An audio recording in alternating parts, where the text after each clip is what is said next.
Merci de rejoindre Dice Therapy pour la 4e saison de Pavillon Noir. Pour habiller ses propos, moi je pointe mon épée caribe en direction de Pedro et je lui dis de nous tuer sans un mot. Là, vous voyez que Pedro en a déjà laissé tomber sa bouteille, ce qui veut dire qu'il est en état de choc. Et donc il voit pas Jacques Auguste derrière, mais il a bien senti qu'on lui pointait une arme dans le dos. Donc il va balbutier que oui, Pas de bruit. d'accord, oui. On avance. S'il émet un seul son, il est mort. Et effectivement. Il hoche la tête du coup. Et vous le laissez, vous allez l'emmener Pour l'instant, oui, c'est vrai que... en pointant l'arme devant Non, vous c'est sur vrai le que chemin. finalement, y a rien qui... Enfin, je veux dire, il n'y a pas besoin de s'éloigner de cet endroit-là. On peut tout de suite lui mettre les mains ligotées dans le dos. Si mes amis veulent bien m'aider à cela, pendant que je le tiens en joue. Oui, bah oui, on va l'aider. Un bout de ta chemise, Jacques Auguste, pour lui mettre Un dans la dernier bouche. bout de chemise. Ouais, alors par contre, moi, j'aimerais qu'on se débarrasse par contre des deux corps là, des deux gardes. Hein. Il faut Alors, il y en a un, si tu veux. Le serpent continue. Ah oui, Et en fait, il a entrepris, donc il est enroulé autour des jambes. On va le laisser tranquille. Et en fait, il est en train de commencer à gober lentement la tête de l'homme On va le laisser déjeuner. Voilà. que tu as achevé. Et voilà. Quant à l'autre, eh ben, il est toujours au sol, un peu Effectivement, disloqué. on pourrait Caché effectivement, voilà, quelque part. le mettre un peu dans les broussailles, quoi. Voilà, on le tire dans les feuilles de Je dirais tabac, même puis les voilà. deux, comme ça, s'ils sont D'accord. découverts le plus tard possible, ce serait parfait. Ah bah non. Non, l'autre, il a un Moi, serpent, j'hésite hein. pas quand même à les fouiller quand même un petit peu, histoire Oui. de voir s'ils ont quand même quelque chose d'intéressant sur eux. Enfin, surtout celui qu'on trimballe. Alors, ils avaient quelques cigares roulés de façon assez hâtive. Ah, et Oh. tu veux fouiller par contre le chef, hein, celui que vous Pedro emmenez, aussi, oui. Pedro? Ah, bah déjà celui que l'on cache dans les fourrés. Et puis après Pedro, effectivement. Alors, ils avaient rapidement. effectivement quelques pièces sur eux, mais pas grand-chose. Sur un, vous voyez qu'il avait 4 pièces de 8, hein, parce qu'on est en monnaie espagnole, là, cette fois-ci, c'est bon. Et puis l'autre, il avait une dizaine de pièces. Donc vous pouvez en récupérer 14. Par contre, Pedro, lui, il a une bourse bien remplie, puisqu'il a 50 pièces de 8 sur lui. Oh, mon petit Pedro. Alors ça, ces 50 pièces, on les donnera aux esclaves. Mhm. On peut. Et il avait sa rapière, et ainsi que il avait une... Ah, par contre, on peut le débarrasser de sa rapière, on est bien d'accord. Oui. Ah. Anne, tu n'as pas de rapière d'ailleurs. On n'aura plus besoin. Non. Hein, ce serait peut-être l'occasion. Et il avait un couteau aussi, hein, enfin une... Ah, bah on peut l'en débarrasser aussi, ce serait dommage qu'il se blesse avec. Sinon, à part ça, pas grand-chose en fait. Bon, ben, il n'en aura plus besoin. Exact. Allez, emmenons-le vite, pendant qu'on voit pas On grand-chose. le baïonne peut-être aussi. Et On le qu'on baïonne nous voit peut-être pas, aussi du parce coup. que quand il... Oui, il y a un morceau Oui. de ta chemise, je Ta crois, chemise, oui. déjà, qui... L'autre Le bras de troisième. chemise.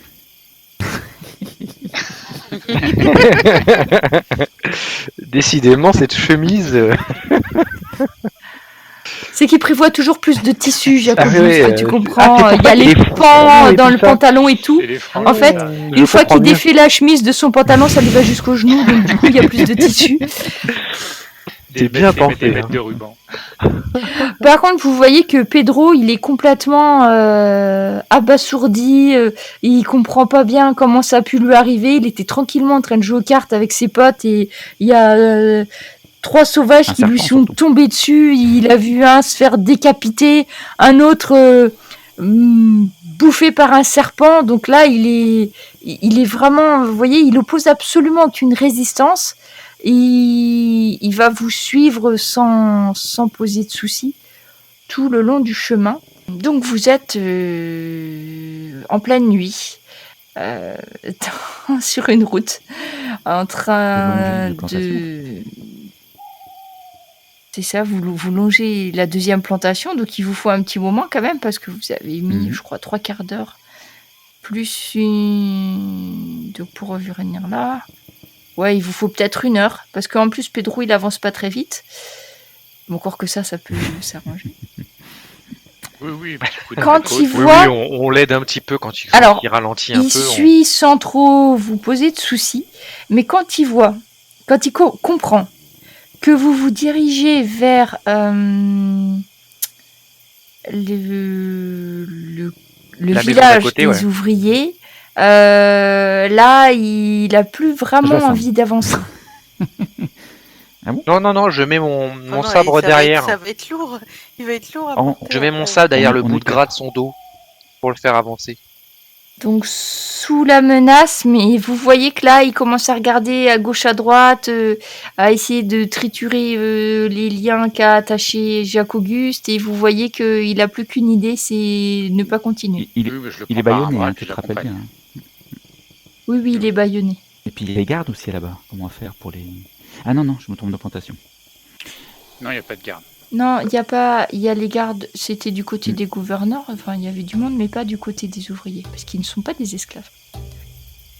Donc vous allez arriver en pleine nuit du côté du village du Hatwe, et là il y a vraiment pas d'hommes blancs dans le village, mais par contre il y a effectivement des gardes, mais des sentinelles plus exactement que des gardes. Les deux des trois hommes qui avaient menacé Jacques-Auguste vous voient arriver, et à la lueur des torches qu'ils portent, voient que vous avez un invité. Donc ils vont vous laisser passer, donc tous, hein.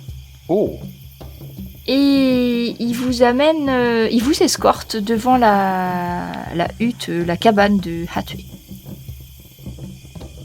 Vous voyez que Pedro, il roule les yeux de terreur, il transpire, il sait plus quoi faire, il est attaché, mais il essaye frénétiquement d'essayer de desserrer ses liens, tout ça. Vous voyez qu'il est vraiment dans un état de terreur. S'il n'y avait pas l'épée, le bras de Jack qui le retenait et l'épée d'Eric derrière, il se serait barré depuis longtemps. Donc je le force de le mettre à genoux devant la porte de Hatue.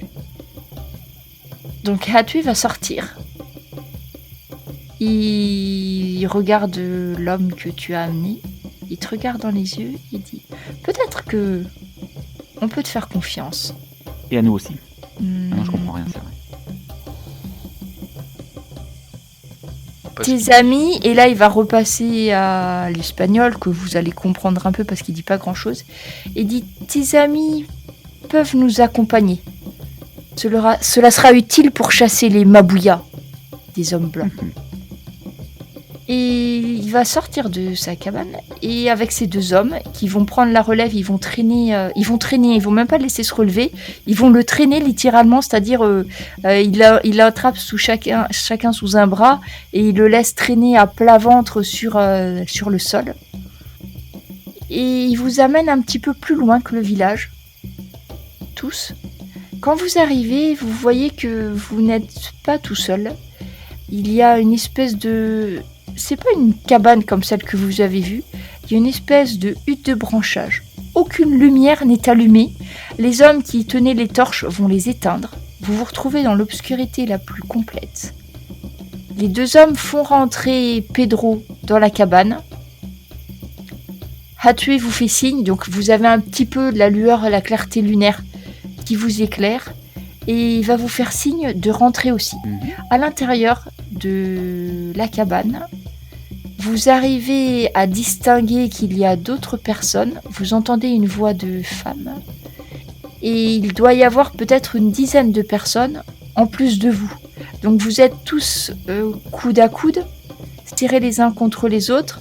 Et Pedro a été jeté sans ménagement au centre de la tente. C'est une espèce de tente de feuillage qui ne fait pas passer du tout l'obscurité, et on va refermer. Un des hommes est resté à l'extérieur et va refermer le seul panneau qui vous donnait la lumière dans la pièce. Vous vous retrouvez dans une hutte sans absolument aucune lumière. Vous entendez les haletements que pousse Pedro, qui est toujours plaqué au sol, pas Hatue cette fois-ci. Et vous avez donc la sensation de chaleur humaine parce que vous êtes quand même assez nombreux dans cette hutte, et vous allez petit à petit commencer à vous balancer de gauche à droite parce que les gens qui sont autour de vous vont commencer à initier un mouvement très lent qui vous fait osciller de gauche à droite, et vous avez une des femmes qui va commencer à chanter. C'est pas une chanson comme celle que vous connaissez vous, c'est plutôt une mélopée, un espèce de son entêtant, une syllabe qui va commencer tout doucement, qui va s'enfler jusqu'à couvrir la respiration de Pedro, et vous entendez le bruit caractéristique d'une lame qu'on passe sur la peau d'un homme. Et là, même le chant ne va pas réussir à cacher les hurlements de Pedro. Vous entendez un coup de lame, puis un autre. Vous ne voyez rien, mais vous entendez l'homme hurler. Il n'arrive plus à s'arrêter. Le son va devenir continu pendant peut-être près d'une vingtaine de minutes. Vous êtes pris dans l'espèce de mouvement de lancinant qu'il y a autour de vous. Au bout d'un moment, il n'y aura plus de cris. Et là, une femme va vraiment commencer à chanter. Une autre va commencer à faire des percussions.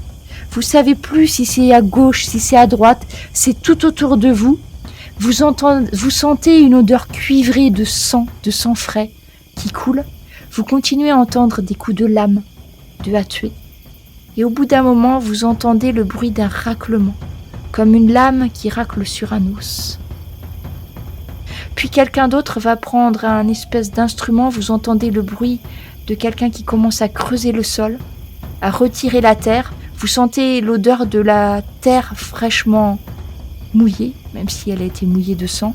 Vous sentez de temps en temps des petites particules de terre qui vont être projetées sur vous. Et ça va durer peut-être pendant 1 heure. Vous perdez la notion du temps. Vous savez plus si ça fait 1 heure, si ça fait 1 jour que vous êtes à l'intérieur. Vous entendez plus que cette espèce de son lancinant, un espèce de murmure. Et vous êtes comme ça pris dans la masse. Vous n'arrivez même plus à savoir si le son vient de vous, vient de vos voisins. Vous entendez ce son qui monte et au bout d'un moment, le silence va se faire. Je vais vous laisser 3 d'entre vous descendre pour méditer sur ce que vous avez entendu. Il faut que je garde Jacques avec moi un petit peu. C'est bon. Oh, je suis pas bien là. Ouf. Allez, adieu. Donc, en fait, toi, quand tu vas entendre cette espèce de son, de mélopée, tu vas avoir l'impression que ton corps va commencer à partir. Tu vas avoir l'impression de ne plus être dans la hutte. Tu vas avoir l'impression d'être appelé. Tu vas te sentir sortir de ton corps et tu vas entendre une voix de femme. C'est la voix, comme la voix de ta mère qui serait revenue avec toi et qui va te dire « Tu es sur la bonne voie, mon fils, mais il te faudra encore souffrir. » Et tu vas avoir l'impression de t'envoler hors de cette hutte. Et sur le toit de la hutte, tu vas voir un oiseau. Tu vas voir une chouette qui, comme tu le sais, est un très très bon chasseur nocturne et qui va venir et tu as l'impression que ces serres vont se planter dans tes épaules et vont te hisser au-dessus de cette hutte. Tu vas entendre la voix de ta mère qui va te poser une question. Que choisis-tu ? En bas, regarde, il y a une proie. Comment vas-tu faire pour l'attraper ? Et tu vois un espèce de gros rongeur qui commence à courir en bas. Je vais plonger dessus. Alors au moment où tu dis ça, tu vas avoir l'impression de faire plus qu'un avec cet oiseau de proie et tu vas sentir le vent te propulser sous tes bras comme si tu avais des ailes qui te poussaient et tu vas te sentir précipité à toute vitesse sur le sol et tu vas avoir l'impression que tout ton corps ne fait plus qu'un sur la proie. Et au moment où tu penses que tu vas percuter le sol, tu vas te renvoler à nouveau avec la proie dans les yeux. Tu vas te réveiller dans ton corps. Tu auras perdu un point d'adresse sur ta fiche. Et tu auras gagné 1 point de pouvoir. Ok. Les deux, on tarde. Quand quand vous reprenez petit à petit conscience d'où vous êtes et ce que vous avez entendu, tout ça, vous avez un des gardes qui va retirer la paroi. Et les gens qui sont autour de vous, petit à petit, vont sortir de cette hutte. Vous voyez que certains sont un petit peu couverts de terre. Vous-même, vous sortez, il y a de la lueur des torches à l'intérieur. Il est presque l'aube. Vous êtes resté très longtemps. Vous avez sur vous, parce que vous étiez donc agenouillé face à ce qui s'est passé au milieu, vous êtes couvert un petit peu, vous avez de la terre, vous avez un petit peu de sang sur vous. Vous voyez que tous les gens autour de vous sont à peu près comme ça. Et vous voyez qu'Hatue sort, il a un crâne à la main. Le crâne a été complètement nettoyé de toute chair. Il va prendre un pieu, il va planter le crâne devant la tente, enfin devant la tente de feuillage. Il va vous faire signe à vous, blancs, de vous éloigner un petit peu. Ok, Il va comment je fais. Il vous chasse pas, mais il vous demande de vous éloigner un petit peu. Et il va s'adresser à toi, Jack, et il va dire « Tu es sur la bonne voie pour redevenir ce que tu es vraiment. » Et il va te donner un petit coup de sa dague, l'arme dont il s'est utilisé. Il va te donner un petit coup et ça va te faire une petite entaille au niveau du cou. Il te reste encore beaucoup de chemin à parcourir, mais peut-être redeviendras-tu vraiment ce que tu es. Et vous voyez qu'il va re-rentrer dans la hutte. Il va re-rentrer à l'intérieur et va vous laisser là, tous les quatre, dehors. Vous avez un des hommes qui reprend une torche et qui vous fait signe de partir. Ok. Sans Jack? Si, Jack avec sans dire un mot, moi je m'en vais. Je prends le chemin. Je crois que je suis un peu abasourdi quand même par tout ça. Hein. Et juste avant que vous partiez, il y a un des hommes qui vient, qui baragouine en espagnol. Dans 2 jours, il vous pointe tous les 4. Dans 2 jours, il faut revenir. Maintenant, partez. Dans 2 jours, d'accord, très bien. Exécute, hein. Donc quand vous commencez à partir, voyez l'aube qui commence à se lever. Discute avec les autres, là, vous avez tout compris de ce qui s'est passé? Pas trop, mais je suspecte que ce crâne... Oui, je crois que c'est celui de Pedro. Il avait bien les dimensions... un peu... Ouais. J'ai peur. Oui, sinon je cause pas trop sur le chemin du retour. Non, je crois pas. Et toi, Jacques, tout va bien? Je dis pas un mot. Ok. Bon, y a que moi que ça choque alors. Non. Moi, je suis paniqué, moi. Je suis obligé de parler.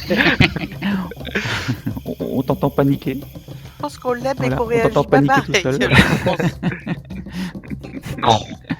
Mais à l'intérieur de Bon, nous, bref. c'est pas mal le fouillis aussi. Ah, puis la fatigue Oui, en plus. aussi. Direction le lit le plus proche. Peut-être la taverne aussi d'abord. Quand vous arrivez en ville, vous voyez, il commence à y avoir du mouvement. Il y a les marchands qui arrivent en ville avec les fruits frais et toutes les marchandises. Parce qu'en fait, devant, quand vous continuez la route, vous allez arriver sur une route, vous retraversez en fait tout l'intérieur de la ville. Et puis quand vous arrivez vers le port, devant le port, vous avez un espèce de grand marché qui a lieu tous les jours, hein, avec les fruits, etc. Tous les produits frais qui sont vendus là. Oui, bon, le marché, ça va pas m'arrêter. Hein. Tout droit, direction la taverne. Ouais, Petite fin. pareil. Donc à la taverne, vous voyez Bastien. Non, change de taverne. En grande conversation avec Rosa Maria, vous voyez qu'il est tout enjoué et tout. Il vous fait des grands signes.